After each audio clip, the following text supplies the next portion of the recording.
Matthew chapter 24 verses 6 to 7. Ang sabi ng ating Panginoong Jesucristo, sabi niya, "You will hear of wars and rumors of wars. See that you are not troubled. For all these things must come to pass, but the end is not yet. For nation will rise against nation, and kingdom against kingdom, and there will be famines, pestilences, and earthquakes in various places." Sabi ng Panginoon sabi ng Matthew 24 verse 6 Message Bible, "When reports come in of wars, rumored wars, keep your head and don't panic." Everybody say, don't panic.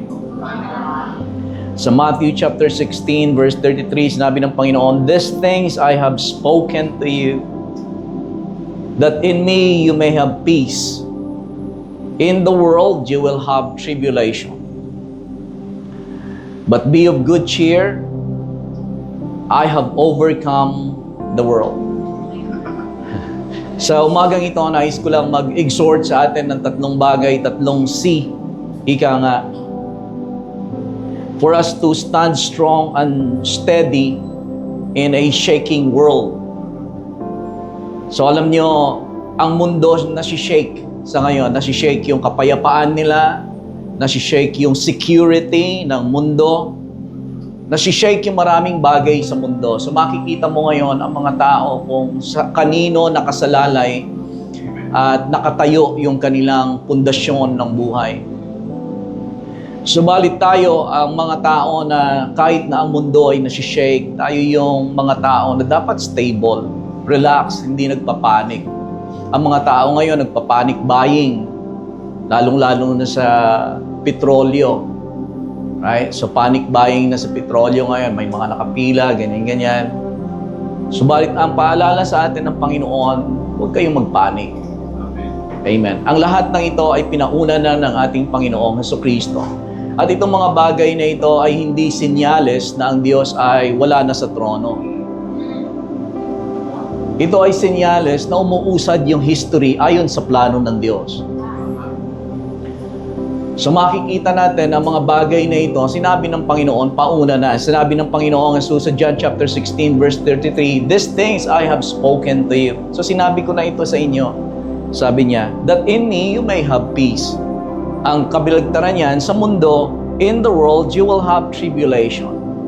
So merong tribulation sa mundo, merong instability na tinatawag.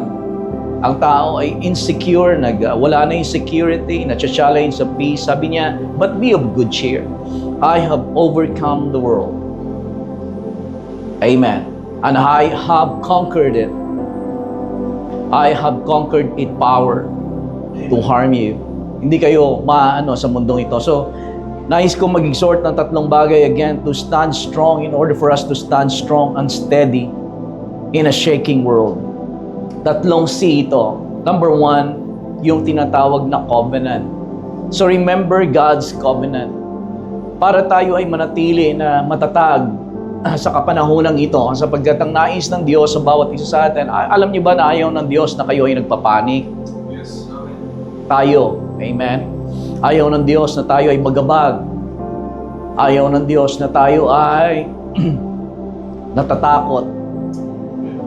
Amen. Ang nais ng Diyos sa atin ay maging payapa. Kapag nakikita natin ang ating mga anak, halimbawa, kahit tayo mga magulang lang, nakikita natin ang ating mga anak na payapa. Hindi po ba?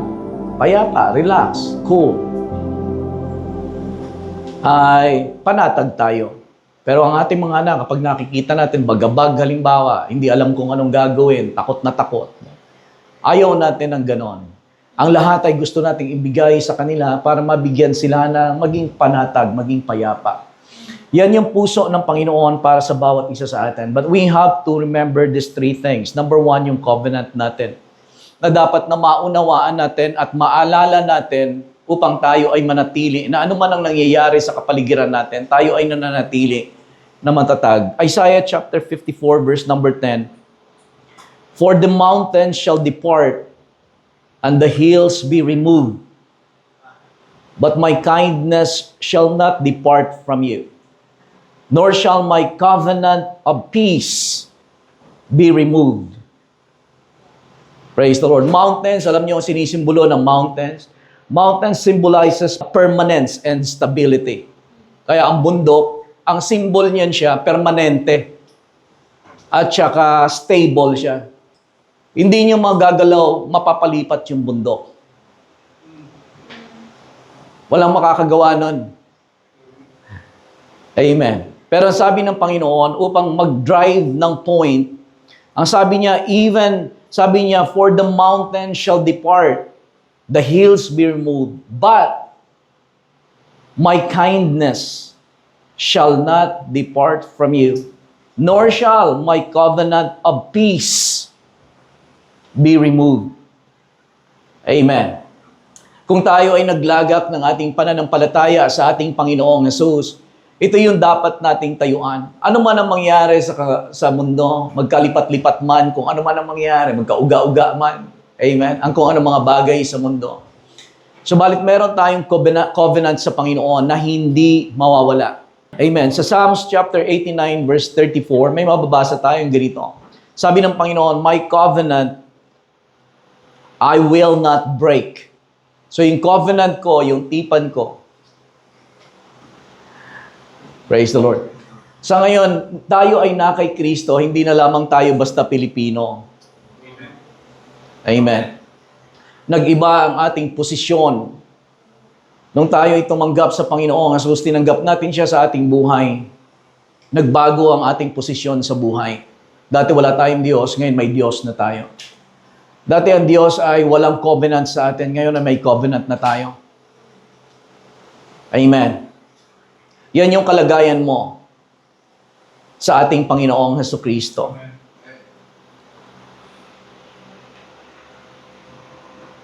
My covenant I will not break. Sabi ng Panginoon, nor alter the word that has gone out of my lips. Yun yung Diyos na nag-umpisa ng magandang bagay sa buhay natin. Hindi siya magbabago. Amen? Hindi magbabago ang kanyang pag-ibig. God's covenant means, ang ibig sabihin ng covenant ng Diyos sa atin ay His love is unchanging.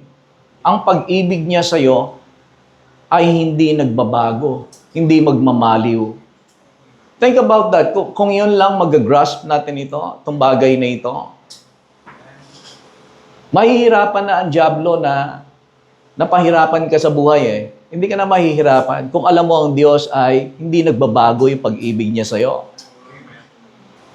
Hindi magbabago ang pag-ibig ng Diyos sa'yo. Magbago man ang sanlibutan, magbago ang panahon, magbago ang season, ay, ang Diyos mananatili ng pag-ibig niya ay ganoon pa din sa'yo. Hindi nagmamaliw, hindi kumukupas, hindi nagbabago. Jeremiah chapter 31 verse 3, may mababasa tayong ganito. I have kept on loving you with a kindness that never fails. Kung kukunin natin, alam niyo, ang Diyos, hindi siya Diyos na distant na Diyos. Hindi na parito ang Panginoong Hesus para tayo ay i-condemn, parusahan o anuman. Narito ang Panginoong Hesus upang tayo ay iligtas, bayaran ng kanyang dugo. At maliban doon, tayo ay magkaroon ng maibalik ang ating relasyon sa Diyos na siyang lumikha sa atin. At nung tinanggap natin ang Panginoong Hesus sa ating buhay, nanumbalik yung relasyon na yon. Amen? Naging anak tayo ng Diyos. Naging tatay natin ng Diyos. Hindi na tayo orphan sa ngayon.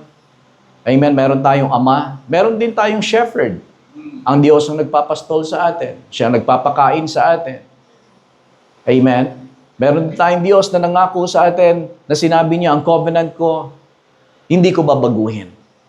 Ang pag-ibig ko sa iyo, hindi magmamaliw. The Lord appeared to us in the past. He said, I have loved you with a love that lasts forever. I have kept on loving you with a kindness that never fails. So siguro i-feed lang natin yung ating pong mga sarili ng mga scriptures na ito sa message, Jeremiah 31 verse number 3. Maganda ito na naisusulat natin at kung kayo ay nababagabag, halimbawa nakakaramdam kayo na parang kayo ay nababagabag, nagugulumihanan, o kaya hindi ninyo alam yung future, balikan natin to. Kasi ito yung magiging stability natin meet God out looking for them. Sabi niya sa kanyang bayan, to His people, God told them, sabi niya, I've never quit loving you. Hindi ako tumigil sa pag-ibig sa inyo. Sabi niya, I've never quit loving you and never will. Expect love, and more love. So, ang covenant ng Panginoon sa atin, ang ibig sabihin, His love is unchanging. Ano pa ang ibig sabihin ng covenant ng Panginoon sa atin? God's covenant to us means His promises are secure. Ang mga pangako ng Diyos sa buhay natin, secure. Totohanin ng Diyos, hindi nagbibiro ang Diyos. Ang lahat ng ipinangako niya sa bawat isa sa atin, tutuparin niya. Amen. Magbago na ang lahat. Hindi na ako magbibigay pa ng napakarami pa mga scriptures kasi ito ay mga sub-points lang ito na gusto ko lang makita natin. Subalit ang sabi ng 2 Corinthians chapter 1 verse 20, the yes of all of God's promises is in Christ. Ang sabi niya, ang yes actually amen yan siya. At ang mga pagsasabi ng yes sa mga promises niya, lahat na kay Kristo. And that is why we say amen through Christ to the glory of God. All of God's promises are in Christ, in Him, yes and amen. Ang lahat ng pangako, there are more than 8,000 promises in the Bible. At lahat ng mga pangakong ito ng Diyos para sa buhay ng bawat isa sa atin, kay Kristo Jesus, lahat ay yes. Amen ako dyan. Kaya pag meron tayong pangako ng Diyos na hinahawakan sa buhay natin, alam nyo, ang pinanghawakan nating pangako ng Diyos sa buhay natin, halimbawa, ano man itong mga pangako na ito, halimbawa, God will supply all of my needs according to His riches and glory by Christ Jesus. Ang sinasabi ni Lord dyan, Amen. Amen. Amen ako dyan. Amen. So, ang lahat ng pangako ng Panginoon sa atin, in Christ, in Him are yes, and in Him, amen. As far as God is concerned, yung pangako niya, done na yan. Yes na yan, done. Pero sa atin, hindi pa, kasi may panahon pa. But it's just a matter of time.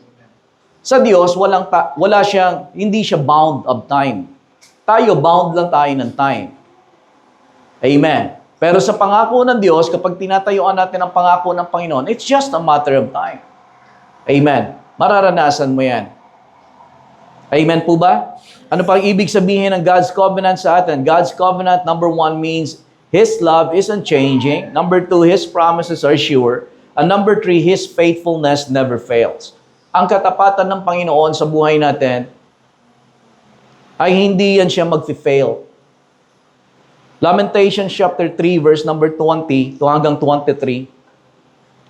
Sabi ng Lamentations 3:20, my soul still remembers and sinks within me. This I recall to my mind, therefore I have hope. Verse 22, through the Lord's mercies we are not consumed, because His compassions fail not. Ang habag at awa ng Diyos hindi nagfi-fail. Amen. Because His compassions fail not. They are new every morning. Great is His faithfulness. Great is your faithfulness. O sa buhay natin, tayuan natin ang mga bagay na ito. Lalo na kapag nagkakaroon tayo ng shakening, hindi lamang siguro sa ekonomiya, kundi may mga pagkakataon sa buhay natin na masusubok din. Kumbaga tayo, darating ang bagyo, halimbawa, at masishake yung ating, yung ating buhay o tinatayuan ng ating bahay, masishake. Pero balikan natin na tayo ay hindi nag-iisa. Ang Diyos ay may covenant sa buhay mo. At ang ibig sabihin ng covenant na ang Diyos ay ang kanyang pag-ibig sa iyo ay hindi magmamaliw. Hindi kukupas ang pag-ibig ng Diyos. Amen. Hindi magbabago. Ang pangako niya ay tutuparin niya. I-fulfill ng Diyos. Amen. Kaya ano man ang maaaring nararanasan natin, nahihirapan man tayo sa ngayon, tayuan natin ang pangako ng Panginoon at sabihin natin na it's just a matter of time. Amen. I will stand strong. Amen. Amen. That means that you are not abandoned. Ano man ang panahon, ang sitwasyon, hindi ka iniwan ng Diyos. Ano man ang panahon, ang sitwasyon, you are not forgotten. Hindi ka kinalimutan. May mga panahon na ba sa buhay ninyo na inaisip ninyo yun, Lord, nakalimutan mo na ba ako? Nasaan ka na? Right? So tandaan natin na may covenant ang Diyos sa atin, hindi ka niya iniwan. Hindi ka niya kinilimutan at kailanman hindi ka nag-iisa. Pangalawang C na gusto kong ipaalala sa atin, we focus on our calling. So para tayo manatili na matatag sa panahong ito, o maging sa mga panahon pa na darating, hindi lamang sa panahon ngayon. Kasi magbabago yan, mawala na naman yung gerang yan. Pero alam niyo, yan ay mga senyales, ika nga. Alam niyo, maraming churches at maraming mga leaders ng church, ng body of Christ, mga respected na mga leaders, ang pinaniniwalaan ay ang susunod na nito, na event, sa last days event, ang susunod na niyan, rapture. Yun na yan. Ang tanong, nakahanda na po ba tayo? Amen. Ready na tayo for the rapture. Amen. So praise the Lord. Hallelujah. Excited tayo na dumating ang ating Panginoong Jesucristo. Amen. Hallelujah. Pero wala tayong dating. Kumbaga, hindi tayo naglalagay ng date. At mamumuhay tayo nang ang Panginoon ay pupunuin pa rin natin, gagawin pa rin natin yung mission natin. Although, hinihintay natin, we love His appearing. Ika nga. Hinihintay natin ang pagbabalik ng Panginoon. Amen. We love His appearing. Ang ibig sabihin yan na tayo, kapag you love His appearing, ibig sabihin yan, nakahanda tayo na i-meet ang ating Panginoon. Excited tayo. Pero kapag tayo ay halimbawa, natatakot tayo for His appearing, alam niyo ba na ang presence ni Lord, minsan nagbibigay yan siya ng takot doon sa hindi nakahanda. Pero doon sa mga taong may relasyon sa Kanya, laging ang presensya ni Lord na nakaka-excite. Ang sinabi ng Panginoon, Acts chapter 1, verse 6 to 8, Therefore, when they had come together, nagsama-sama yung mga alagad ulit, they asked Him, tinanong nila ang Panginoong Jesus at tinanong nila saying, Lord, will you at this time restore the kingdom to Israel? Lord, i-restore mo na ba? Ito na ba yung restoration ng Israel? Ang paghahari mo, dito na ba? Ngayon na ba ang panahon na ito? Sumagot ang ating Panginoong Jesus. He said, It's not for you to know times or seasons which the Father has put in His own authority.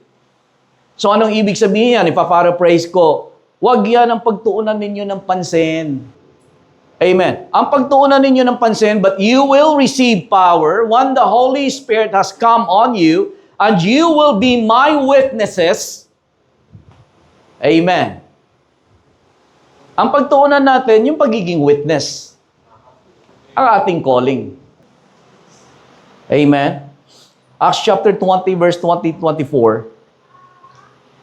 Sabi ni Paul dito, Now I kept back nothing that was helpful, but proclaimed it to you and taught you publicly and from house to house, testifying to the Jews and also to the Greeks. Ito si Paul, nung kausap niya yung mga Ephesians, testifying to the Jews of 22. And see now, sabi niya, I go bound in the Spirit to Jerusalem, not knowing the things that will happen to me there, except that the Holy Spirit testifies in every city, saying that chains and tribulations await me. Sa verse 24, sabi niya, But none of these things move me. Sabihin natin, None of these things move me. Dapat meron tayong attitude na ganon. Meron ka mang nakikita.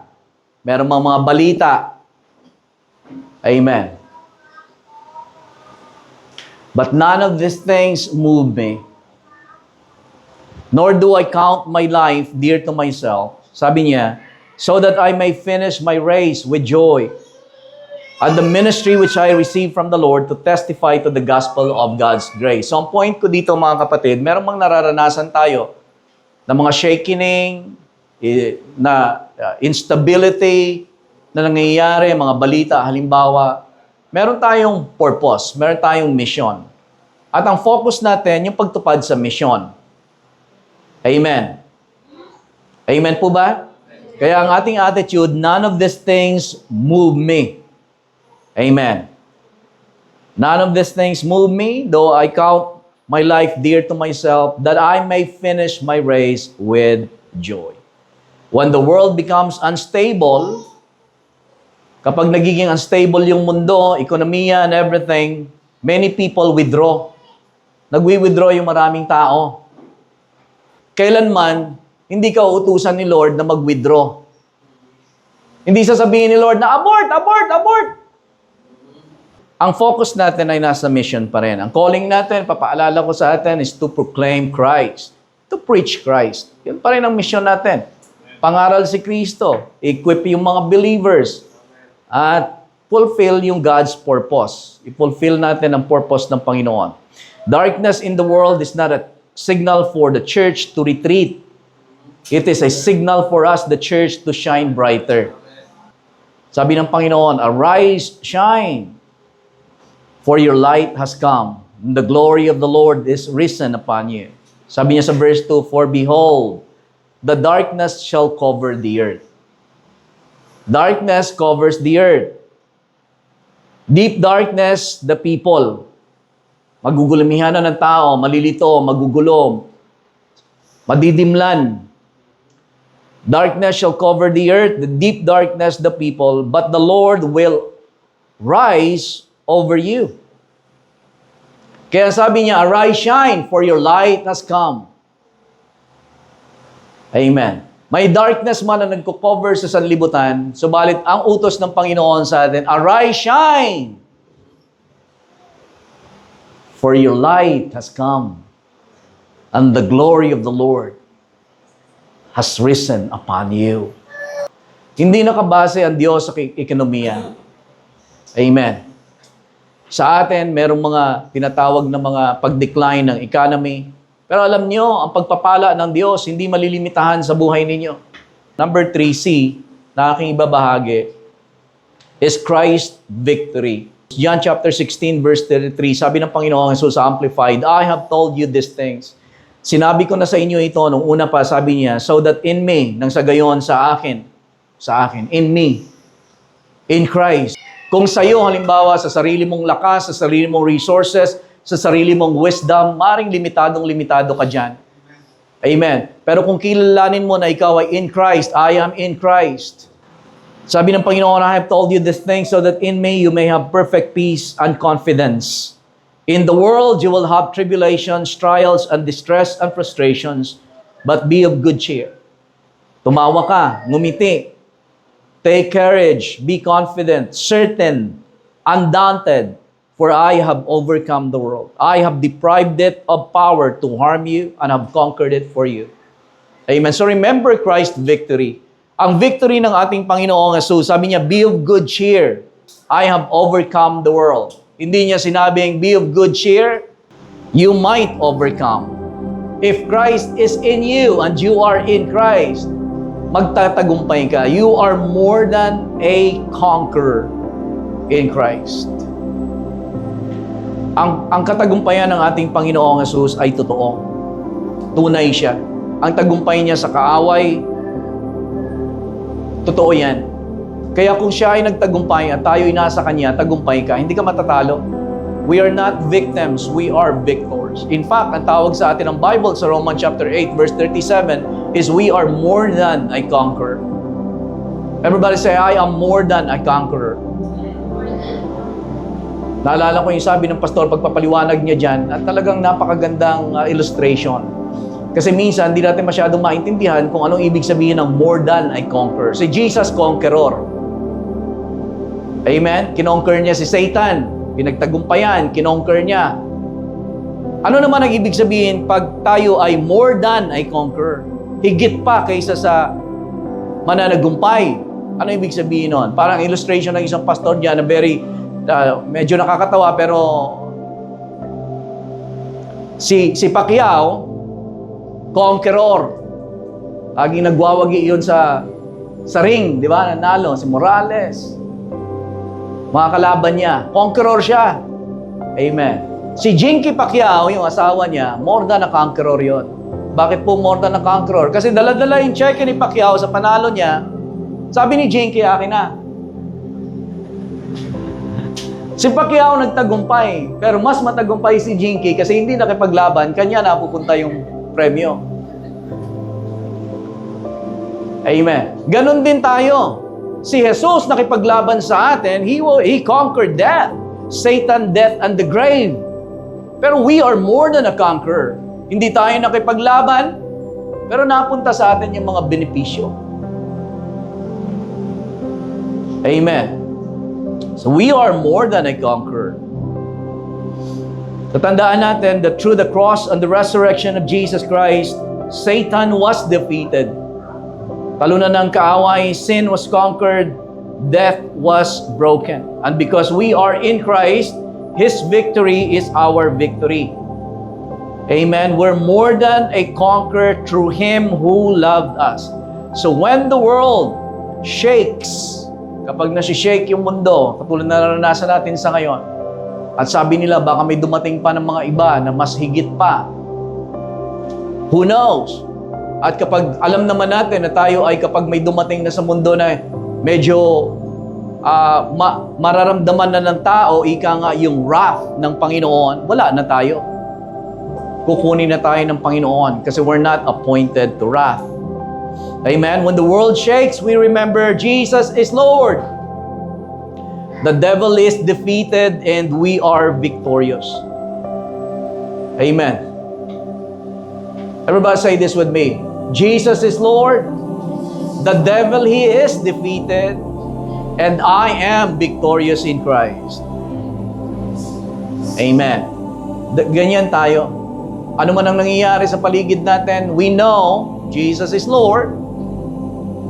We know ano man ang nangyayari sa mundo, we know that the devil, the enemy, he is defeated.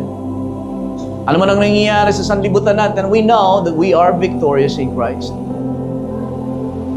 Amen. With everything that's going on around us, alalahanin lang natin to, yung tatlong C. Our covenant is secure. Our calling is clear. Klaro ang calling natin, ha? And Christ, our Christ, si Kristo ay victorious. Amen? Therefore, hindi din tayo nasusurpresa, hindi tayo surprised, hindi tayo shaken, hindi tayo fearful. Huwag kayong matakot. Amen? Huwag kayong magpanik. Tandaan natin itong mga bagay na ito. May covenant tayo sa Panginoon. Amen? Ang pangako ng Diyos ay sure and secure, at ang ating Panginoong Jesus ay nagtagumpay. Amen. See that you are not troubled, stand strong, steady, confident, undaunted. Stand in who you are in Christ. Amen. Because the truth remains that Jesus is Lord, the devil, he is always defeated, and we are victorious in Christ.